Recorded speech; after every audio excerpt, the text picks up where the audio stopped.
Hello all, ഞാൻ doctor Fathima Sherin, പീഡിയാട്രീഷ്യനാണ്. ഇന്നത്തെ എൻ്റെ വീഡിയോ എന്ന് പറയുന്നത് മെഡിക്കലായിട്ടുള്ള വീഡിയോ ഒന്നുമല്ല. ഞാൻ ഡ്രൈവ് ചെയ്തപ്പോഴാണ് ഇന്ന് ഞാൻ നല്ല ഒരു ഡ്രൈവിംഗ് ടിപ്പ് കേട്ടിരുന്നു. മോട്ടോർ വെഹിക്കിൾ ഡിപ്പാർട്ട്മെൻറ്റിൻ്റെ ആണ്.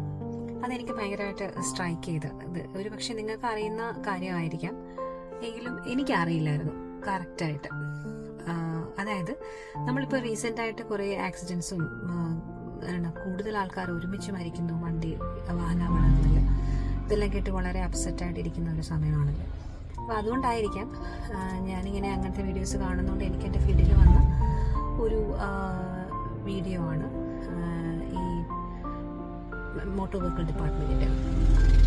സംഭവം എന്തെന്ന് വെച്ച് കഴിഞ്ഞാൽ, നമ്മൾ ധൃതിയായിട്ട് വാഹനം ഓടിക്കുന്ന ആൾക്കാരാണ്. പ്രൊഫഷണലിയും പേഴ്സണലിയും വല്ല അത്യാവശ്യങ്ങൾ വരുമ്പോൾ ചിലപ്പോൾ വാഹനം വേഗത്തിൽ ഉപയോഗിക്കുന്ന ആൾക്കാരാണ്. ഞാനും അങ്ങനെ തന്നെയാണ്. അപ്പോൾ ഈ മഴയുള്ള സമയത്ത് നമ്മൾ വേഗത്തിൽ വാഹനം ഓടിക്കുമ്പോൾ പെട്ടെന്ന് വണ്ടിയുടെ നിയന്ത്രണം വിട്ട് അപകടം ഉണ്ടാകാനുള്ള സാധ്യത കൂടുതലാണ്.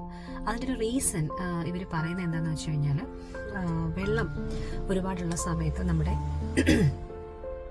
ടയറിനകത്ത് ഗ്രൂവ്സ് ഉണ്ടല്ലോ, ആ ഗ്രൂവ്സിൻ്റെ ഇടയിലൂടെ ഈ വെള്ളം തെറിച്ച് സൈഡുകളിലേക്ക് പോവുകയും ടയറും റോഡും തമ്മിലുള്ള കോണ്ടാക്റ്റ് വിടാതിരിക്കുകയും ചെയ്യും. പക്ഷേ നമ്മൾ സ്പീഡ് അമിതമാകുമ്പോഴത്തേക്കും നല്ല മഴയുള്ള സമയത്തും എന്ത് സംഭവിക്കുന്നത് വെച്ച് കഴിഞ്ഞാൽ, ഈ വെള്ളം കാറിൻ്റെ ടയറിൻ്റെയും റോഡിൻ്റെ ഇടയ്ക്ക് ഒരു പ്ലെയിൻ രൂപപ്പെടും, അതായത് ലെയർ രൂപപ്പെടും. അതിനാണ് അക്വാ പ്ലെയിനിങ് അല്ലെങ്കിൽ ഹൈഡ്രോപ്ലെയിനിങ് എന്ന് പറയുന്നത്.